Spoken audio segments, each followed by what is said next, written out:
Hello guys, welcome back to the channel.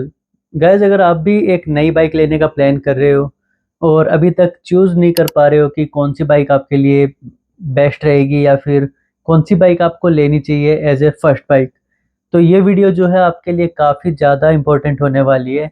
इस video में मैं 10 पॉइंट्स डिस्कस करने वाला हूँ जो आपको बाइक लेने में या फिर उसको चूज़ करने में हेल्प करने वाले हैं। क्योंकि यार, जो फर्स्ट बाइक होती है या फिर आपका जो बाइक लेने का डिसीजन होता है, वो ना काफ़ी ज़्यादा इम्पोर्टेंट रोल प्ले करता है आपकी लाइफ में। क्योंकि जो बाइक होती है वो सिर्फ आपकी नीड्स को पूरा नहीं करती है, बल्कि आपकी पर्सनैलिटी और लाइफस्टाइल को भी शो करती है। उसके अलावा अगर हम बात करेंगे, काफ़ी ज़्यादा ही मतलब कैटेगरी की बाइक्स आती हैं इंडिया के अंदर। लेकिन आज मैं आपको एक एग्जाम्पल के तौर पर समझाने वाला हूँ कि किस तरीके से आपको बाइक चूज़ करनी चाहिए। सबसे पहले आपको अपना बजट सिलेक्ट करना है कि आप एक बाइक लेते वक्त उस बाइक पर कितना खर्च कर सकते हैं या फिर कितने तक की आप बाइक ले सकते हैं। इसमें आपको उसका एसेसरीज और उसकी डॉक्यूमेंटेशन का भी जो चार्जेस है वो भी आपको ऐड करने होंगे, यानी कि आपको ऑन रोड जो प्राइस है वो आपको चेक करना होगा बाइक का। उसके बाद आपको उसका बजट सिलेक्ट करना होगा। तो ऑन रोड आप कितने तक की बाइक ले सकते हैं, उसके ऊपर आपको डिपेंड करना होगा कि कितने तक की आपको बाइक लेनी है। इसके बाद हम आ जाते हैं नेक्स्ट स्टेप पे। आपने बजट सेलेक्ट कर लिया है, जैसे कि अगर एग्जांपल भी मैं अगर आपको दे दूं बजट सेलेक्ट करने से बाइक लेने तक, तो मैं अपना हिसाब देख लेता हूं कि भाई मेरी इनकम जो है वो 20 से 25 हज़ार रुपये मेरी सैलरी है और 1.5 लाख से लेके 1,70,000 तक की मैं बाइक ले सकता हूँ। ठीक है, तो ये मैंने अपना बजट सेलेक्ट किया है अपनी इनकम के हिसाब से। डाउन पेमेंट मैं पे कर सकूँ या फिर ईएमआई जो है मैं दे सकूँ। तो इस तरीके से आप भी अपना बजट सेलेक्ट कर सकते हैं। नेक्स्ट स्टेप जो है वो है आपको कैटेगरी चूज करनी है बाइक की, कि आपको किस तरीके की बाइक चाहिए। जैसे कि एग्जांपल के तौर पर मैं 5 कैटेगरीज के नाम बता देता हूँ आपको। Commuter segment, sports segment, naked segment, cruiser segment और रोडस्टर। अब ये पांचों बाइक्स किस किस काम आती है मैं आपको बता देता हूँ। कम्यूटर बाइक्स जो हैं, जैसे कि आपकी स्प्लेंडर हो गई, होंडा शाइन हो गई, ये जो है आपकी कम्यूटर बाइक्स है। पैसन हो गई, ठीक है, ये जो है ये आपकी कम्यूटर बाइक्स है। ये आप सिटी में जो नॉर्मल राइड है आपकी, उसके लिए आप यूज़ कर सकते हो। बाजार से सामान लाना है उसके लिए आप यूज़ कर सकते हो। और इनमें माइलेज जो है काफ़ी अच्छा खासा मिल जाता है। और ये बाइक्स काफ़ी हल्की होती हैं, लेकिन उसके साथ साथ इसका जो परफॉर्मेंस होता है वो भी काफ़ी कम देखने को मिलता है अदर बाइक्स के मुकाबले। उसके अलावा अगर मैं स्पोर्ट्स के सेगमेंट की बात करूं, तो स्पोर्ट्स सेगमेंट में आपकी फुल फेयरिंग बाइक आ जाती है, जैसे R15 हो गई, जिक्सर SF हो गई, RS 200 हो गई। ऐसी इस तरीके की जो बाइक्स है, KTM RC है, ये जो बाइक्स है ये स्पोर्ट्स सेगमेंट में आ जाती है। इनमें परफॉर्मेंस काफ़ी अच्छा देखने को मिल जाता है, लेकिन उसके साथ में आपको कंफर्ट और माइलेज दोनों से ही आपको कॉम्प्रोमाइज़ करना पड़ता है और ये कॉस्टली भी थोड़ी ज़्यादा होती है।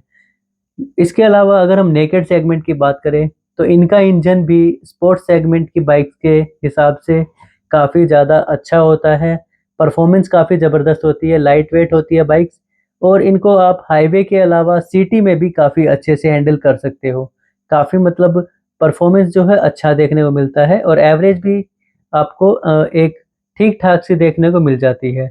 अब ठीक ठाक का मतलब किसी के लिए 30 से 40 की जो एवरेज है वो काफ़ी हो जाती है और किसी के लिए ये कम भी हो जाती है। ठीक है, तो 30 से 40 की एवरेज जो है मेरे हिसाब से काफ़ी ठीक है एक नेकेड बाइक के लिए। और अगर इसके अलावा हम बात करूँ क्रूजर सेगमेंट की, तो क्रूजर में आपकी आ जाती है क्लासिक 350 या फिर जो जावा की जो बाइक्स हैं। इसके अलावा जो मीटियोर 350 है, ये आपकी क्रूजर सेगमेंट में आ जाती है। ये थोड़ी सी हैवी होती है बाइक्स और सिटी में आप थोड़ा सा मतलब सफ़र करोगे इसको चलाने में, आपके हाथों में पेन होने लग जाएगी, क्योंकि वेट जो है काफ़ी ज़्यादा होता है बाइक का। हैंडल करने में जो है काफ़ी नहीं मतलब थोड़ा-सा मुश्किल होती है ये अदर बाइक्स के कंपैरिज़न में। लेकिन क्रूज़िंग के टाइम पे अगर आपको लॉन्ग ट्रिप्स करने हैं, तो आपको ये जो बाइक है काफ़ी ज़्यादा कम्फ़र्ट प्रोवाइड करने वाली है। तो इसका भी आप ध्यान रखना, ठीक है? इसके अलावा अगर मैं बात करूँ रोडस्टर की, तो रोडस्टर बाइक्स ऐसी होती हैं जिनको आप सिटी के साथ-साथ हाईवे पे भी रन कर सकते हो। और ये जो बाइक है ये क्रूज़र टाइप में भी आप कह सकते हो, लेकिन ये उनसे थोड़ा-सा अपलिफ्ट होती है।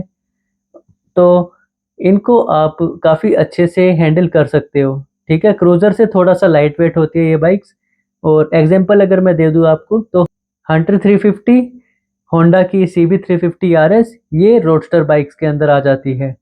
तो इसके अलावा एक और कैटेगरी है जिसका मैं ऐड करना भूल गया, तो वो है एडवेंचर कैटेगरी। अब एडवेंचर में भी दो टाइप की आती है, एक होती है आपकी एडवेंचर टूरर और एक होती है आपकी ऑफ रोडर। एडवेंचर टूरर है जैसे कि आपकी Gixxer sorry we storm SX है, वो आप कंसिडर कर सकते हो। होंडा की एक आती है NX 200, उसको आप कंसिडर कर सकते हो, ठीक है। इसके अलावा यज़दी की एडवेंचर है, हिमालयन है, ये एडवेंचर बाइक्स हैं और ये एडवेंचर टूरर्स हैं।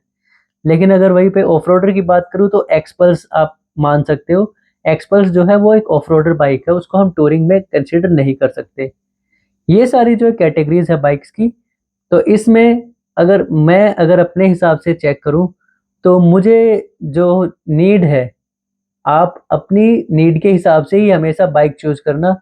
क्योंकि अगर आप अपनी फर्स्ट बाइक ले रहे हो तो सबसे पहले आप अपनी ज़रूरत देखोगे कि आपको यूज़ क्या है। आप डेली ऑफिस आना जाना करते हो सिर्फ, या फिर आपको बाजार से सामान लेके आना है, आपको शहर के अंदर ही घुमानी है, आपको लॉन्ग ट्रिप्स करने हैं, आपको एडवेंचर्स करने हैं, तो उसके हिसाब से ही आपको अपनी बाइक चूज करनी है। तो मैं जैसे एग्जांपल के तौर पे मैं अपनी नीड अगर रखूं तो मुझे एक थोड़ा सा पावरफुल इंजन चाहिए, उसके साथ में एक एवरेज भी मुझे थोड़ी ठीक ठाक सी मिल जाए, थोड़ी सी लाइट वेट हो बाइक। अगर मेरी पहली बाइक है तो मैं हैवी बाइक कंसीडर नहीं करूंगा, अगर मेरी पहली बाइक होगी तो, ठीक है। तो और 20 से 25 किलोमीटर का मेरा डेली का रन है, तो ठीक ठाक सा जो है माइलेज वो मुझे निकाल के दे दे। तो ऐसे में मैं नेकेड जो सेगमेंट है उसको मैं प्रीफर करूंगा अपने लिए। थोड़ी सी स्टाइलिश हो जाती है, परफॉर्मेंस ठीक ठाक हो जाता है और एवरेज भी ठीक ठाक हो जाएगी।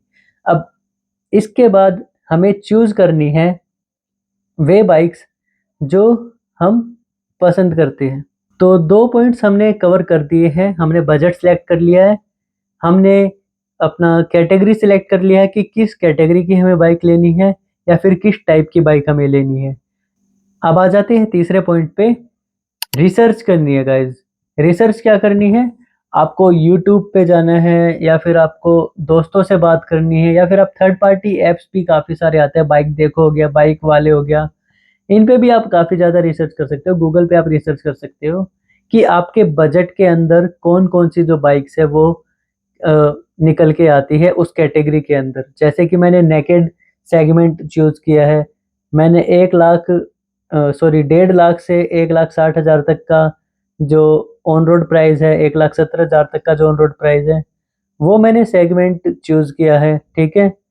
और मेरे को एवरेज भी थोड़ा सा ठीक ठाक चाहिए, तो उसके हिसाब से मैं कंसिडर करूंगा 150 से 180 या फिर 200 सीसी तक की बाइक्स, ठीक है। तो अब हमें रिसर्च करनी है, रिसर्च करके हमें लिस्ट बनानी है। जो जो भी बाइक्स आपको पसंद आती है, कम से कम 3 से 4 बाइक आप अपनी लिस्ट में ज़रूर रखना। एक बाइक पे हमेशा मतलब मत करना कि मुझे तो यही बाइक लेनी है। 3 से 4 बाइक्स आप अपनी लिस्ट में रखो, ठीक है। उनका कंपैरिजन करो, उनके अच्छे से रिव्यूज चेक करो, किसमें कौन सी कमियां हैं, कौन सी किससे बेटर है, हैंडलिंग किसकी अच्छी है, ठीक है। तो रिसर्च आपको अच्छे से करनी है अपनी बाइक चूज करते वक्त। बाइक की लिस्ट हमने अब बना ली है, तो उसके बाद हम बाइक की लिस्ट में हम अब क्या करेंगे, हम टेस्ट राइड लेने जाएंगे उसकी। टेस्ट राइड क्या है कि आपको कम से कम, आपने अगर 4 बाइक अगर आपने अपनी लिस्ट में रखी है तो उसमें से कम 3 बाइक की तो आपको टेस्ट राइड लेनी ही लेनी है। कोशिश करना आप लगभग सभी बाइकों की टेस्ट राइड लो, क्योंकि कभी क्या होता है कि हम अ, दिमाग में कुछ अलग माइंडसेट लेके चलते हैं बाइक्स का, लेकिन जब हम उसको फील करते हैं, उसका टेस्ट राइड लेके देखते हैं, तब हमें अलग समझ में आती है बाइक। तब हम अच्छे से डिसीजन ले पाते हैं कि हमें कौन सी बाइक जो है हमारे लिए बेस्ट है, ठीक है। अब जैसे कि अगर लिस्ट बनाने की बात करूँ तो 1.5 लाख के आसपास के बजट में मैंने, अगर अपने हिसाब से मैं देखूँ नेकेड सेगमेंट में, तो 3 बाइक को मैं कंसिडर करता हूँ इसमें। पहली आपकी हॉर्नेट 2.0 आ जाती है, उसके बाद आपकी अपाचे RTR 164 भी आ जाती है, और तीसरी जो बाइक है वो मैं N160 रख लेता हूँ इसमें। तो ये 3 बाइक है जो मैं अपनी लिस्ट के अंदर ऐड ऑन करना चाहूँगा इस बजट के अंदर। तो इस बजट में अब मैं तीनों ही बाइक्स को कंपेयर करूँगा, ठीक है? उसको अच्छे से चेक करूँगा, तीनों को ही राइड करूँगा, एक बार टेस्ट राइड दूँगा उनकी। और अब उसका टेस्ट राइड लेने के बाद, उनके फीचर्स कंपेयर करने के बाद मैं सेलेक्ट करूँगा कि कौन-सी बाइक जो है मेरे लिए अच्छी है, मेरे बजट के हिसाब से। तो अब अगर तीनों ही बाइक्स के हिसाब से अगर मैं बात करूँ तो अ, परफॉर्मेंस जो है मुझे N160 की अच्छी लगती है, परफॉर्मेंस वाइज़ काफ़ी अच्छी है। साउंड और फीचर्स वाइज़ अगर देखेंगे तो आपकी अपाचे काफ़ी ज़्यादा अच्छी है 164 भी। और उसके साथ में अगर हम बात करें हॉर्नेट 2.0 की, तो उसके लुक्स जो है वो काफ़ी ज़्यादा अच्छे लगते हैं, उसकी परफॉर्मेंस भी काफ़ी अच्छी है। ड्यूल चैनल एबीएस भी अब उसमें आ गया, टीएफटी डिस्प्ले आ गया है। तो मैं अपनी तरफ से अगर मैं प्रेफ़र करना चाहूँगा तो रिसर्च करने के बाद मेरा डिसीज़न जो होगा वो होगा हॉर्नेट 2.0 का, ठीक है? तो इस तरीके से आप बाइक चूज़ कर सकते हैं। आपने बजट सेलेक्ट कर लिया, कैटेगरी सेलेक्ट करी, उसके बाद उस कैटेगरी में आपने लिस्ट बनाई कि कौन-सी बाइक्स आपको चेक करनी है या फिर कौन-सी बाइक में आप इंटरेस्टेड हो। उसके बाद आपको एक बाइक चूज़ करनी है, उसको कंपेयर करने के बाद या फिर टेस्ट राइड लेने के बाद, ठीक है? अब बाइक आप ले चुके हो, मतलब आपने सेलेक्ट कर ली है कि ये बाइक जो है ये मैं लेने वाला हूँ।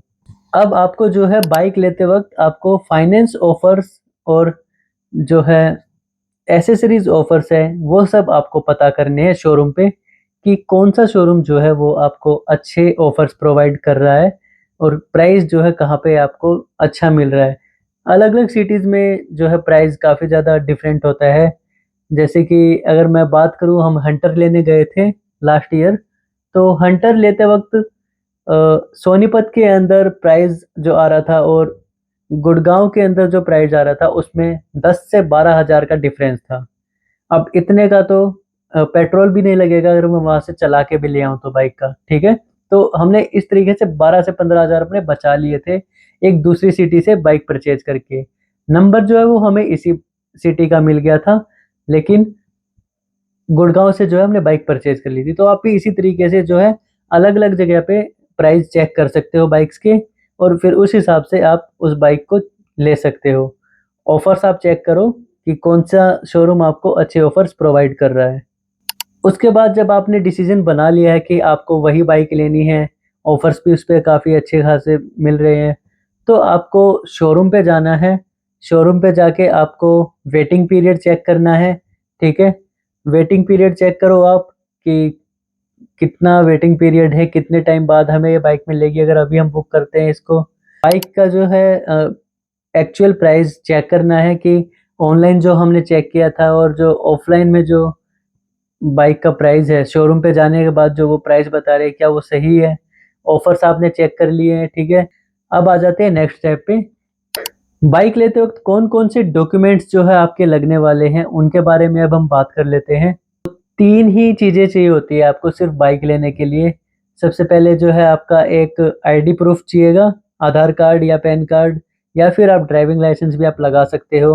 अगर आप फाइनेंस करवा रहे हो तो पैन कार्ड आपका कंपल्सरी रहेगा वहाँ पे और एक कैंसल चेक कंपल्सरी रहेगा, ठीक है?